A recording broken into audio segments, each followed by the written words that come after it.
Welcome to The Power of Care, a podcast that shares insights, trends, and developments in the senior care ecosystem with a focus on technology and innovation. My name is Marc McGrann, Director of Business Development at Vyar, a company that specializes in advanced, contactless, and private wellness technology. Each episode, I will be discussing the rapidly changing elderly care market with experts from the sector, including community operators, technology providers, caregivers, and senior living real estate developers. I hope this podcast brings you valuable content and information on the sector. And now for our guest. Well, welcome everybody. Thank you for coming back here. We've got a great guest today. We have Geoff Gross, CEO of Medical Guardian, a leader in the industry. I could probably go on for 15 minutes just talking about why I'm a fan of the company, watching Geoff and seeing everything you guys have accomplished. But Geoff, give a little background for those that may not know Medical Guardian, a little bit about your company, your background. Dive right in. Sure. Well, thanks, Mark. It's great to be here and great to see you, of course. I've known you for a long time now, and wonderful always to have the opportunity to talk about the industry and a little bit about the things we're doing and the way we're thinking about it. So, I started the company in 2005, so we're now in our 16th year. Currently, about 170,000 subscribers that we protect every day. And really continuing to position ourselves at the forefront of the industry in so many ways around innovation, product, process, and our approach to the customer experience, which is something that we take a lot of pride in. But at Medical Guardian, we acquire customers through both direct-to-consumer channels and what we call healthcare segment of our business, which is primarily B2B relationships that are focused on federal and state reimbursement, hospital networks, home care, and different types of senior living facilities. But we have about 250 employees. We provide approximately 6 to 7 core products that support emergency response, and that range from home to mobile to wearable devices. With a lot of attention put on additional services and products that we can offer to our customer base and prospective customer base at this point in their lives. We have customers that tend to come on between the ages of 75 and 80 years old onto our service. They stay with us for several years. We typically precede home care and senior living of any sort with our service. And so it's this really interesting entry point into a number of needs that customers have at this point in their lives. And we hope to be the reliable, reputable, dependable service on the other end of that call when they need us. And you absolutely are. Like you said, I've known you, I've known Medical Guardian for a number of years now, and you're a common example that I point to for anybody that's new to the industry and they're trying to get a better understanding. And I say, you want to understand to study this company, to existing and veteran companies that I point them to you. And I say, look, you need to watch, go read Geoff's LinkedIn and you're going to take yourself, 5 years forward if you just try to do it on your own. I've always been impressed. Probably the fan side comes across a bit there, but the way you've connected with your customers over time has been something that's always it jumped out at me. You guys seem to take it very seriously. You really draw it in that you're listening to the end user, to the senior themselves, to the person that's going to be wearing the pendant, pressing the watch, to the family members. The way that you guys really connect there is something that I always thought is absolutely amazing. Because this goes back, if we take things back a long ways, I mean, you guys had what was the first product you guys first started to sell to the community? Well, it was what everybody else was selling at the time, a landline home device, a two-way speaker box with a pendant that they wore around their neck or on their wrist. And at the time, if you go back to 2005, the entire category was selling the same thing. In fact, specifically, around 70% of the category was selling actually the same device made by the same supplier. So it was a true commodity in a lot of ways, and it was very challenging to differentiate your offering versus your competition. And so, I saw some clear openings at the time, both in the way that we acquired customers, but also the customer experience itself. Everybody was doing just enough. So when I really think about it, it really comes down to good people helping good people, right? If you take care of your team and you create a team of patient, empathetic, knowledgeable, caring individuals that can get in back of a mission and really develop a unique culture within the category, we think that can resonate on a deeper level with the prospective customer base who really understand how this type of service works because it's been around for a while, but tend to be very apprehensive about getting it either for themselves or for a loved one. And that's where we came in and said, what if we really did it right? What if we had a brand message and a foundation for who we are that it resonates on a deeper emotional level that people can connect with, that's respectful in nature rather than fear driven. So empowerment is what our entire brand is around. And, brand and culture are a little bit fluffy words these days in the way that they're overused and the misconception of them to a degree. But I think it's real for us. And really, our mission is to empower our customers to live a life without limits. And what that means in regular terms is, we hope to be able to support older Americans as they age in place in a house that they've lived for 30 or 40 years and want to continue living where they raise their kids. And we want to be able to do it in a way that they're safe and empowered to go and do the things they love, whether it's gardening in the yard or walking or wherever they want to go and see family. They don't want to live with their kids. They typically don't want to go into a facility of any sorts. It's expensive as well. So it's really a cost-efficient way to stay at home with our service. And, technology, we've all seen it in the last 15 or 16 months through COVID. It's only been accelerated, the use of technology to empower older Americans to age in place, whether it's our type of service, remote patient monitoring, or other types of teleservices. There's a clear economical opportunity and a solution opportunity that I think will enhance how folks age and what's available to them. Absolutely. I've talked about this probably podcast after podcast episode at this point, but I think COVID, one of the outcomes it does is it really highlighted the industry a little bit, but also the technology that was available and kind of driving it to that forefront. Like you said, you go back a long ways and it was everybody selling basically the exact same product.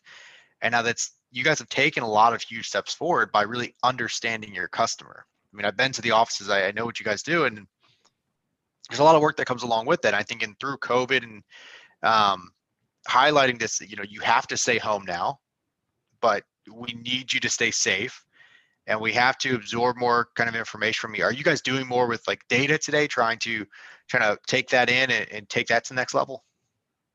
Yeah, we are. And I'd say, there's been a lot of movement on that in the last 3 to 5 years. I mean, listening to your customers is good practice in any industry that you're in. And of course, not revolutionary, but it was something that we didn't feel was going on enough in this industry, and certainly an opportunity to get better.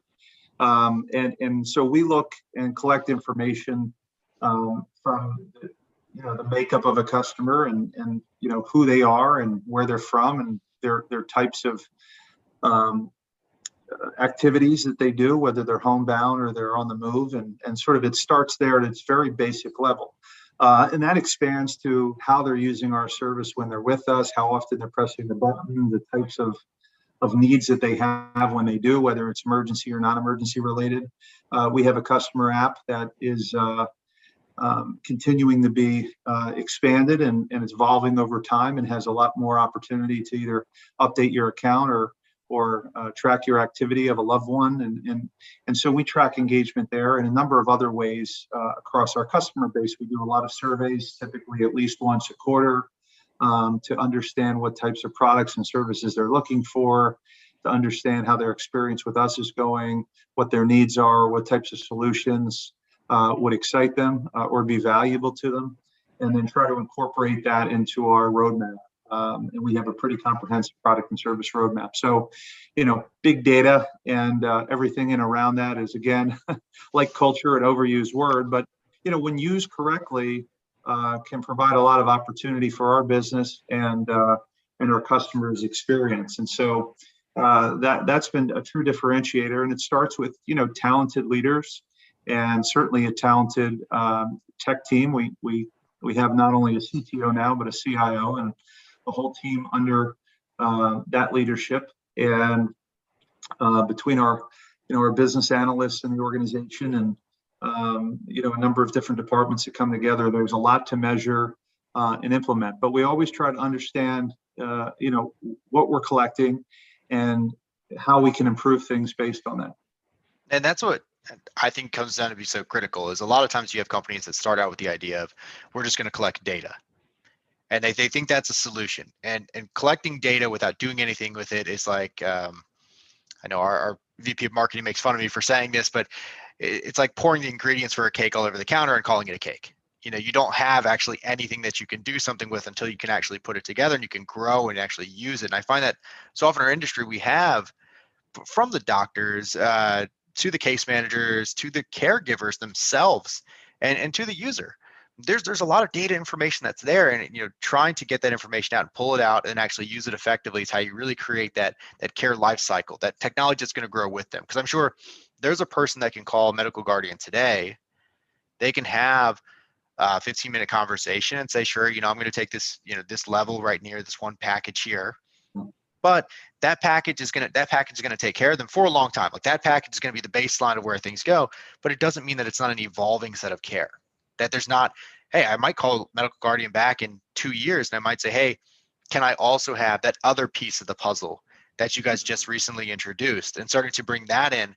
Because, step one of mom staying at home or dad making that decision that he doesn't want to go into care is this basic point. Okay, well, look, you need something so you can call out and get help in an emergency. But then, it might be a year or two later, it might be, we need something that's also going to monitor them, because they might not actually press that button if something happens, where they're, it might be the memory issues are starting to set in. But, you kind of have that evolving and growing bit. So if you can get that data and you can collect it effectively, and if you can create apps, like you pointed out, that actually involve the caregivers a little bit more, so they're providing you that feedback, I think that's really where we can kind of grow in the industry and in our space. It is. And, it always comes down to, what are you going to do with it? And Yeah. We're serving to two populations. And when I say that, the senior end user, and then the adult children, who are typically 45 to 65 and involved in the process, whether it's ordering the system or paying for it or helping set it up or just supporting it during the life cycle of that customer. And if you compare it to similar industries, we're often compared to home security, and you have a middle-aged woman who's ordering it for the family and helping set it up. And now with DIY, everybody's, it's one party, whether it's the husband or wife. With us, it's two groups. And so everything we do has both of those groups in mind and trying to find the right balance.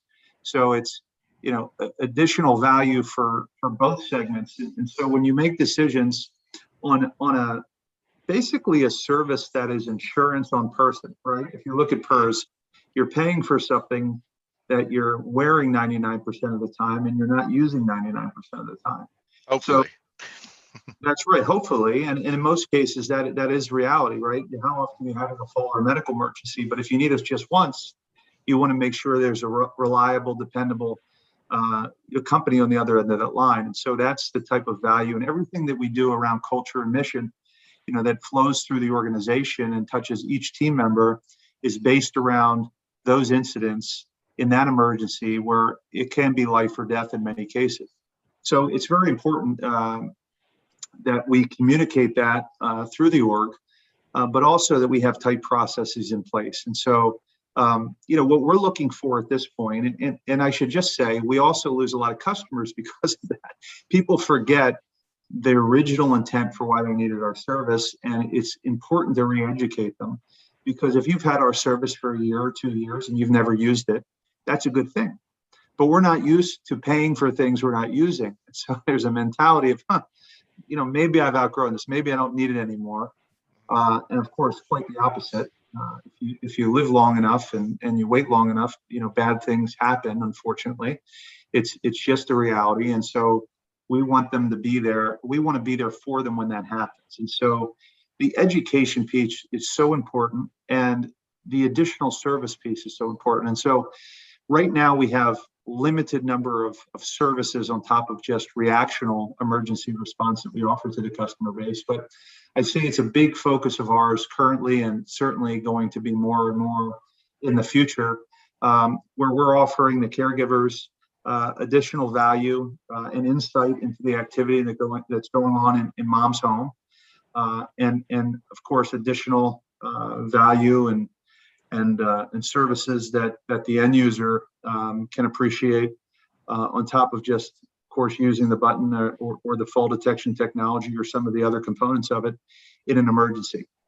Yeah, because it's not just I would say it's a continuing educational process if you're going to maintain that customer, because you know this from the PERS industry that, for those guys that aren't as established or it's just flat out not as good, they usually have shorter lifespans of their customers, in the sense that the customers cancel or move on from the service, not in the literal lifespans that meaning, but that they're not staying in touch with that person. That person, like you said, is forgetting that original purpose of getting the product. It's a good thing, like you said, if you've gone 2 years without using the product, fantastic. I have to buy car insurance. I have to buy home insurance. It doesn't mean I'm hoping my house burns down and I have to use them.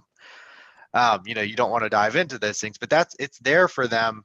I mean, when you guys are working on that, is it continual?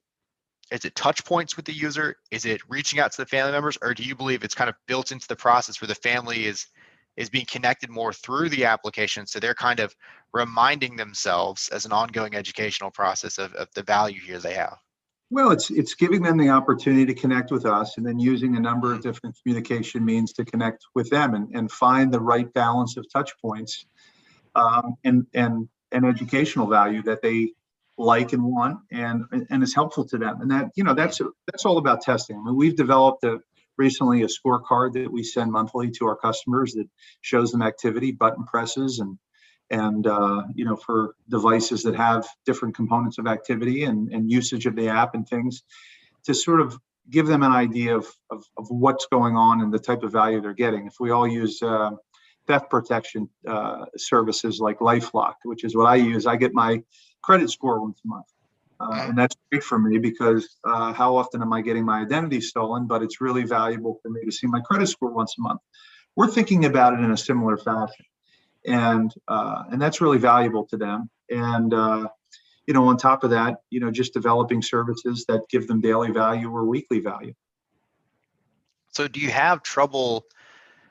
Who's the hardest one to continue to convince? Because my assumption here is that it's harder for the person that actually has to use the button to continue to, because they have to do something, right? They've got to actually be the one to wear the watch and to keep that on and stay attached to it, as opposed to the family member who kind of has there are difficulties to it, but the easier role, at least from our perspective of, well, they get to say, no, there's still value here, Mom. You should be wearing that.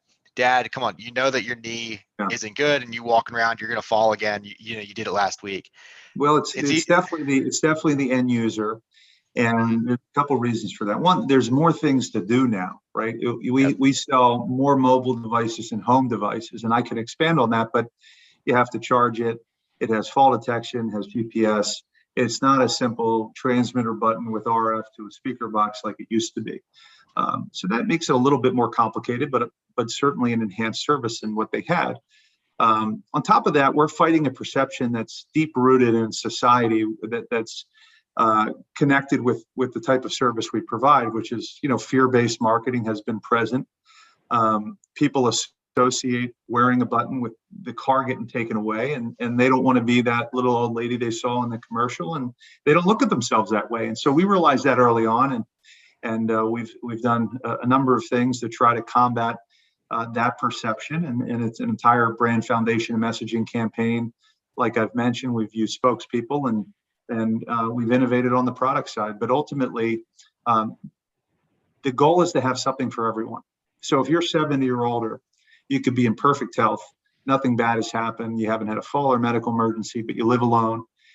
We want to have something for you, and not just something that we tell you is for you. We want you to be able to feel that and understand that quickly. And so your kids aren't pushing something on you, or they have to convince you that, this is something you have to do, which is the challenge that we're fighting in many cases, and where we lose a lot of customers within the first 90 days. Once we have a customer for 90 days and they're on board with the service, they've adopted it, wearing it, using it, charging it, then we have a pretty good customer. But the majority of what we still lose customers is for reasons that we really shouldn't, which are what I mentioned before. I haven't used it. I don't need it. I can't afford it. It doesn't look good, or doesn't feel good. The minority of cancellations are due to death, or they move into a facility. So we see that as opportunity, and opportunity to do better, to educate them better, to provide better products, to provide better messaging and support. And then it all comes back to the customer experience, just like anything else. If we're going end to end with touch points that you're raving about to your family and friends, not only are you going to stay with our service, you're going to look to us for other products and services along the way, and hopefully refers to all of your friends. And that's what we're going for. And that can't just be done at the sales call or the service call or the monitoring call. It has to be done at every touch point. It has to be done with people that care, that are compassionate and empathetic and reliable. A misconception about customer service in general is you just want nice, peachy people who are kind, and that is nice to have, and that is a sort of a prerequisite to customer service or great customer service. But more so, you need problem solvers that can get things done in one call. And so we try to put those together. And there's 100, different things that have to happen for that to come together very nicely and seamlessly, from recruiting and training and coaching and tight systems and processes. But, we do all of that, and we put a special focus on that. And we think it's a differentiator, because the reality is, and as time goes along, we've had products that are certainly differentiated from what you see in the marketplace. But if you're looking for a medical alert service, you can get it from us or the next guy or the next guy. The top 5 or 6 companies will all give you something that works for you. That when you press that button, you're going to have a reliable voice that can get you help on the other end of the line, whether it's home or mobile. But the big difference comes down to people. How much do you like the people you're talking to? Are you being respected by the people? Are they getting things right? Are they calling you by the right name? Did they send the address correctly on the paperwork that came over? Every piece of it has to line up well, or else you put yourself at risk of losing a customer for one reason or another, particularly, as you mentioned, if their kids have convinced them that this is something that they need or that they want them to have. Then you're just up against a fight the whole time. And so we work hard to overcome that and produce raving fans. So something you got me thinking about, as I'm the user. It's really broad. Well, it's really broad in my family because they get my scorecards and they kind of know what's going on right now. Do you guys share those scorecards from an experience standpoint? This is what it can all connects back to your customer service side. Do you share those scorecards with the user themselves? Do they get any kind of gains? Hey, I am doing pretty good. I am doing better here. Is there that feeling does that come around? Yeah, absolutely. And of course there's some gamification to it. Everybody wants to know how they're doing. We all like to fill out surveys. I would think that, yeah. And we like to see activity about ourselves. So there's definitely that aspect of it. And, we have, sort of different levels of loyalty programs and some, early, I'd say, benefits of those types of programs that have been seen in the customer base. But certainly that's something we do.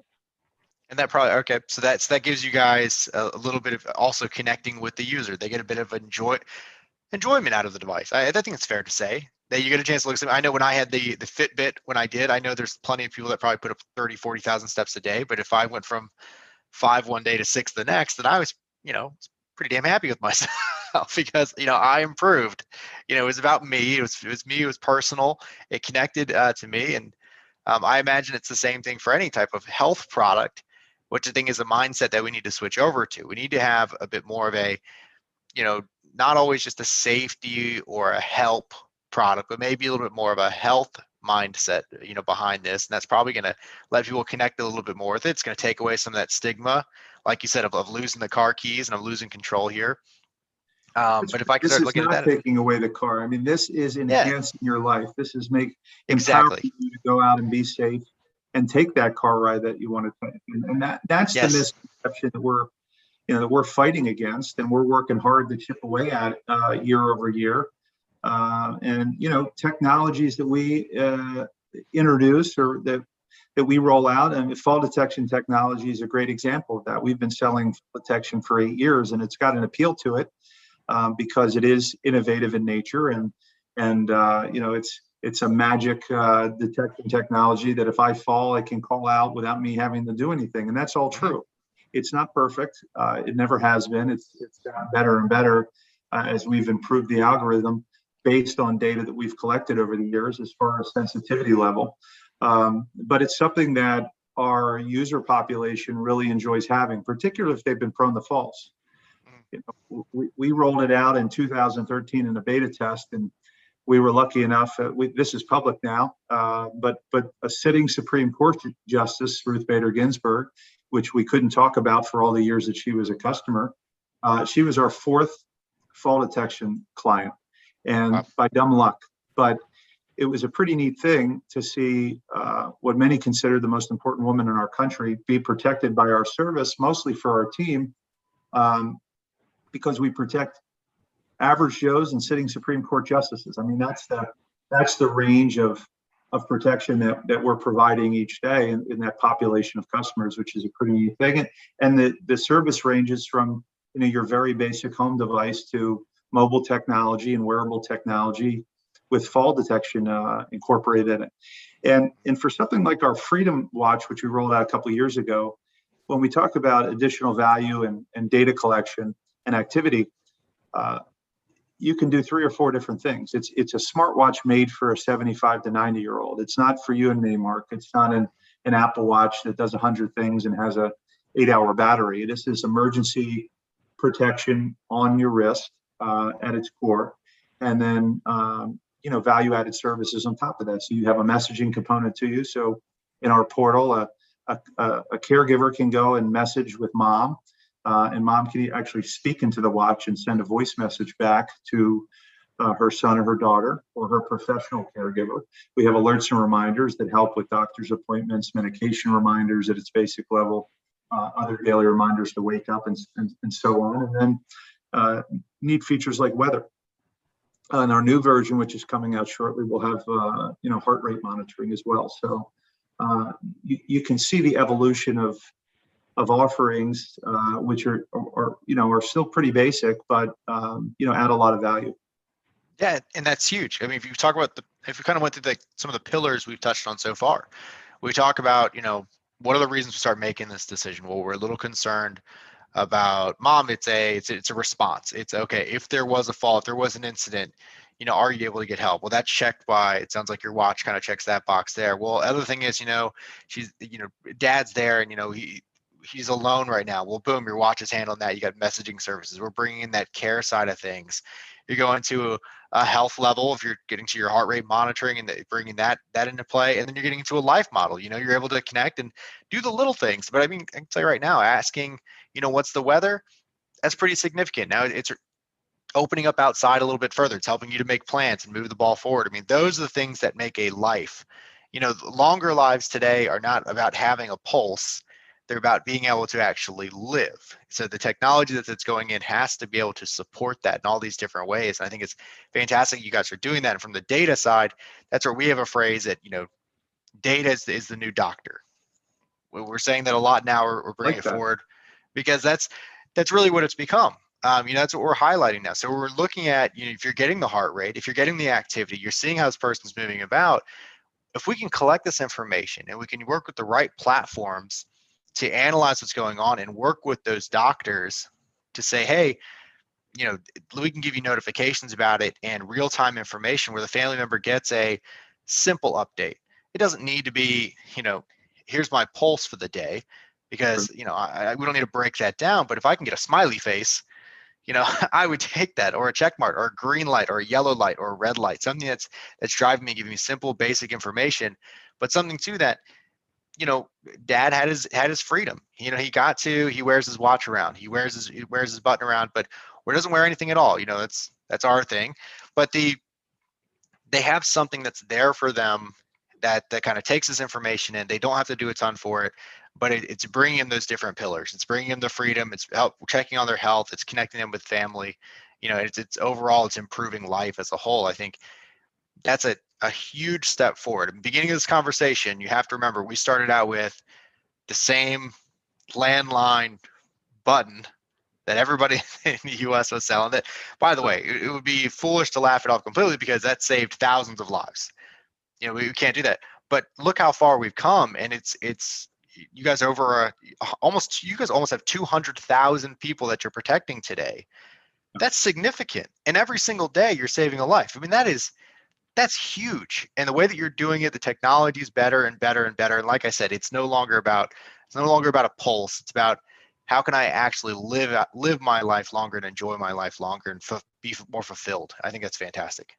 Yeah, and there's this progression from I'm just going to be at home to a more active lifestyle, and our service supports an active lifestyle. And I think there's exciting technology in the product side of our business. I mean, if you're looking back at you, that looks like one of those VIR products that we like, and certainly radar or imaging is an exciting technology, because the idea of detecting someone's fall and potentially other activities within their body that happens without anything on person opens up the potential of the overall addressable market, and saying, hey, the message, you don't even have to wear anything anymore. If you have imaging in a room, it's not a sensor. It can actually detect a fall with accuracy.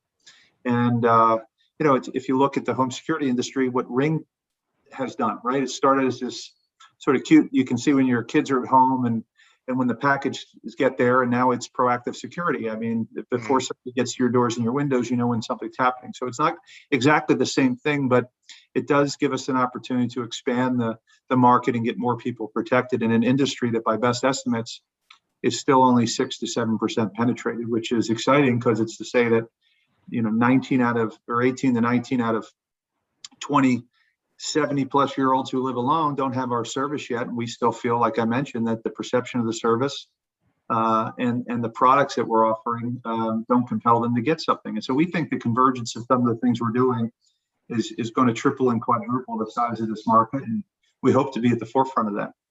And I think you guys will be. There were major steps forward, thinking of things from the user standpoint. You and I know this because we've been around Purse long enough, but a major step forward to capture, a major part of the market for a long time was mostly women, senior women.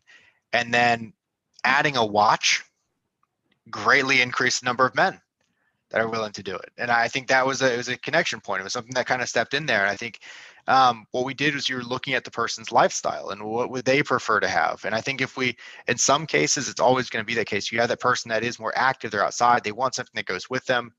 There's a big market for that. And that's a big piece of the solution.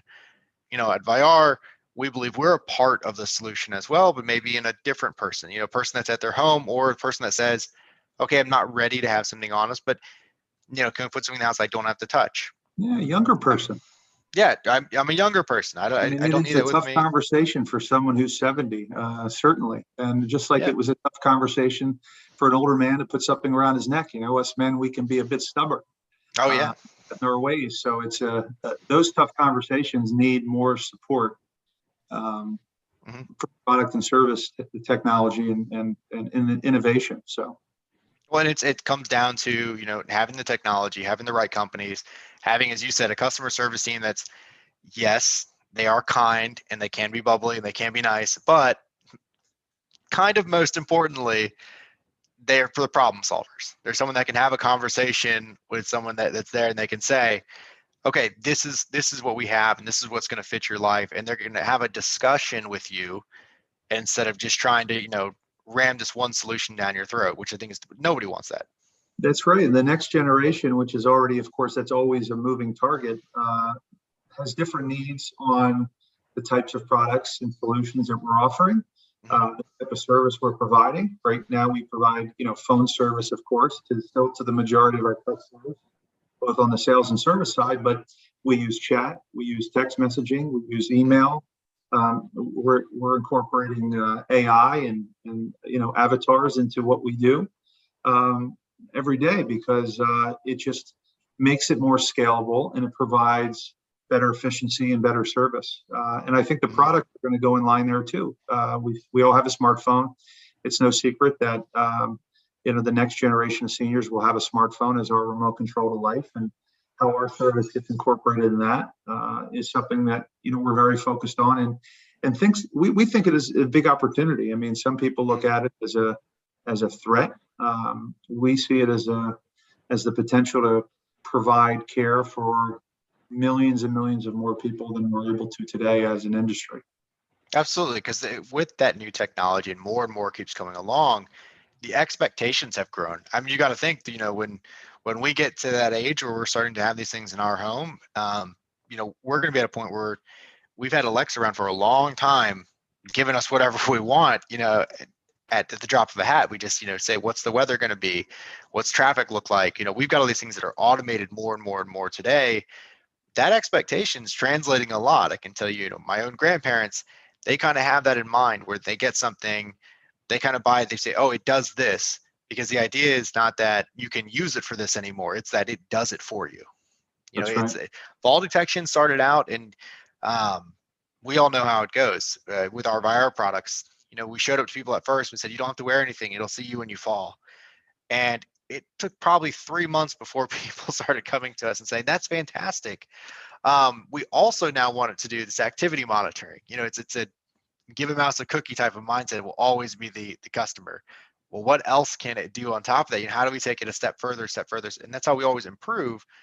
But we have to be we're constantly chasing that, like you said, if you're slow and you're not thinking ahead, well, then it's a threat.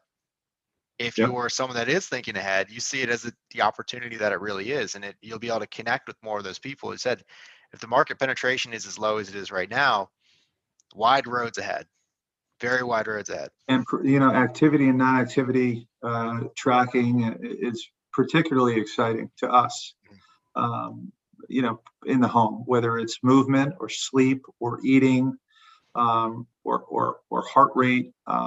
There's a lot that goes into that, and a lot of value.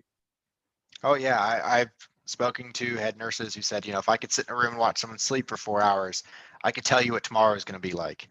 Talking to home care agencies that have said, oh, if you could just tell me, whether or not they came to the kitchen today, I can tell you what they're doing, because it's such a huge indicator. Okay, so they got out of bed, they probably ate. That's a huge indicator. Bathroom visits, these little things that seem so insignificant by themselves can be just so vital at the end of the day. Very significant. They're huge. It's about taking reactionary care and making it proactive care, and using data to predict and trends to predict future outcomes. And I think falls, measuring gait is an example that with falls, it's hard to know when someone's going to trip on a rug, but you can see them getting weaker. And I think, sleep patterns, eating patterns, activity patterns are all very predictive in nature, and we can use them very well to enhance the offerings for these customers and their loved ones. So it's a very exciting time. COVID has only enhanced that, accelerated that, and the future is bright for this category for sure. Without a doubt, there's so much that can be done. I think by forcing everybody to stay home and to kind of think about health so much more often, people now are in a mindset where they are paying attention to it now.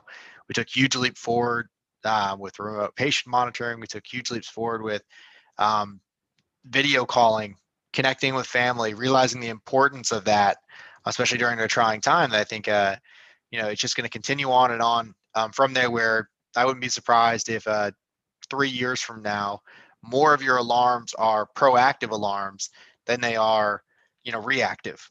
They're getting ahead of issues, and they're saying, hey, mom's having trouble today because, her bathroom visits have spiked over the past week. Could be a sign of a UTI, or it's, dad's starting to stay in bed a lot longer during daytime hours, or combination of all of the above. But then now we're not just waiting for, okay, someone tripped over the end of the carpet and they're on the ground, but now we've got something that we're getting ahead of that, why wasn't their foot lifted high enough? before it ever happens. So that's really exciting for the market. I think the education that we discussed earlier, I think that's going to be a crucial piece of it. It's nice to see that you guys are so focused in on that and locked in. The way you guys are taking data in, you can use that to kind of, like I said, become that doctor for the person, where we're giving them the answers ahead of time or helping them kind of resolve what's happened before, and then, connecting all the pieces so that all those pillars kind of together create a real strong structure and a long, healthy, active life for those that use our products and services.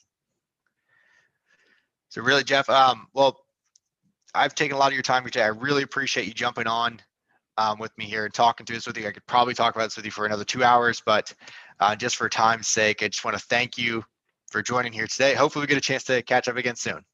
I think we will, this time in person, and it's always a pleasure, Mark. Thanks for having me on. Absolutely. Thank you for listening to the Power of Care podcast. Remember to follow the channel to stay updated on future episodes. And if you want to connect with me directly, feel free to email me at marc.mcgrann@vyar.com.